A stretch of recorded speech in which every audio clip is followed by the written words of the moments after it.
Salam sehat, salam aku rapopo. Aku adalah penyintas kanker nasofaring. Kanker nasofaring adalah suatu benjolan yang tumbuh tidak normal dalam nasofaring. Nah, nasofaring sendiri adalah suatu sistem pernapasan yang terletak di belakang hidung, di dalam hidung bagian belakang, yang menyebabkan susah bernapas kadang. Terjadi juga seperti nyeri kepala, suara serak karena posisinya dekat dengan pita suara, sering pilek, bahkan keluar lendir yang sangat pekat. Itu yang kadang membuat susah napas. Terus kadang juga bisa mimisan. Di beberapa kasus ada yang mimisan. Nah, pengobatannya bisa dilakukan dengan kemoterapi maupun dengan radioterapi. Kalau kemoterapi adalah obat kemo yang dimasukkan ke dalam tubuh melalui cairan infus. Sementara radioterapi itu adalah suatu prosedur pengobatan kanker yang dilakukan dengan paparan sinar X. Nah, sementara kalau radioterapi itu dilakukan dengan tujuan apa? Dengan tujuan dia membunuh sekaligus menghentikan penyebaran dari kanker tersebut. Untuk meringankan gejala kanker, karena kadang orang kanker itu nyerinya minta ampun, sangat nyeri, kesakitan. Nah, itu dengan dilakukan penyinaran ini bisa meringankan gejalanya karena penyebarannya bisa dihentikan dan ukuran tumornya juga bisa dikecilkan, mengecil atau dikecilkan mengecil lah seperti itu. Terus dengan harapan apa? Dengan harapan kanker itu tidak muncul kembali.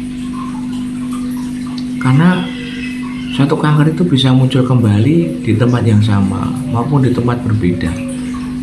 Ada beberapa kasus yang sudah lepas radioterapi tapi ternyata kankernya muncul kembali di tahun berikutnya. Nah, efek samping jangka pendeknya apa kalau radioterapi itu?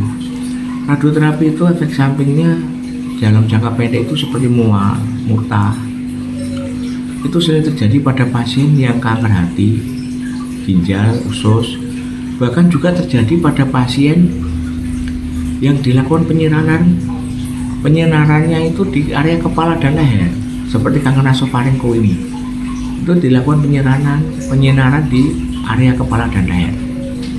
Nah, itu juga bisa menyebabkan kerontokan pada rambut yang terkena sinar.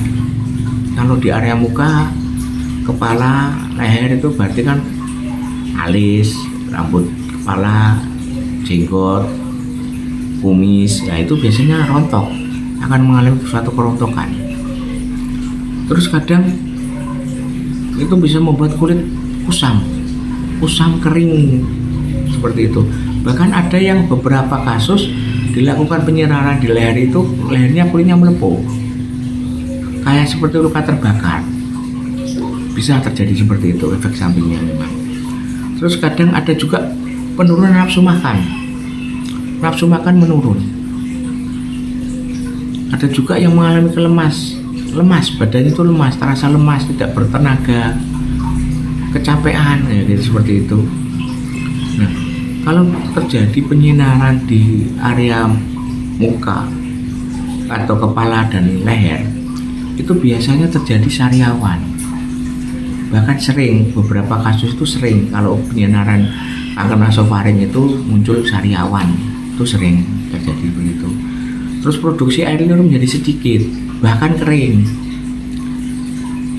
yang menyebabkan kita kesulitan menelan, bahkan sakit untuk menelan. Terjadi kekakuan otot di otot leher, otot pundak, itu bisa terjadi kekakuan otot di situ. Terus kadang bisa menimbulkan diare. Terus efek samping jangka panjangnya apa? Efek samping jangka panjangnya adalah kekakuan otot secara permanen, kekakuan otot yang sulit. Terus efek luka bakarnya itu akan menimbulkan bekas di kulit, menghitam, gosong-gosong, ya seperti luka bakar itu pada umumnya seperti itu. Nah, itu bisa diatasi dengan kita konsultasi ke dokter kulit mungkin untuk mengatasi bekas luka tersebut. Terus efek samping itu bisa diminimalkan nggak? Bisa, sangat bisa kita minimalkan. Dengan apa? Dengan kita berpakaian-pakaian yang longgar. Nah, dengan diharapkan dengan pakaian yang longgar itu kita bisa mengurangi gesekan antara kulit dengan pakaian. Selain itu, kita diwajibkan memakai pelembab, boleh memakai pelembab, nggak apa-apa. Terus kita harus memenuhi kebutuhan nutrisi harian kita, harus benar-benar tercukupi kebutuhan nutrisi harian kita. Walaupun nafsu makan di situ dikatakan menurun, tapi kita tetap membutuhkan nutrisi. Kita bisa meningkatkan kebutuhan asupan protein dan zat besi, serta vitamin dan mineral yang lain. Kita bisa tambah itu, mungkin lebih dari kebutuhan biasa. Kita juga harus menjaga pola istirahat kita dengan cukup. Mungkin bisa dilebihkan, karena kita benar-benar membutuhkan istirahat yang cukup banyak. Kita juga bisa mencukupi dengan kebutuhan cairan kita. Kebutuhan cairan kita penting, jadi kita harus benar-benar memenuhi kebutuhannya. Kebutuhan cairan kita harus benar-benar terpenuhi. Bukan hanya cukup, tapi mungkin bisa dilebihkan karena efek dari penyinaran tersebut itu mengeringkan kulit. Jadi kita dengan harapan dengan cairan terpenuhi itu bisa melembabkan kulit. Untuk saudaraku yang masih nunggu jadwal radioterapi atau yang sedang menjalani radioterapi, tetap semangat, banyak berdoa, mohon ampun, niat ingin sembuh karena Allah lillahi ta'ala. Kuatkan hati, kuatkan iman, semua pasti badai pasti berlalu. Tetap semangat, salam sehat, salam aku rapopo.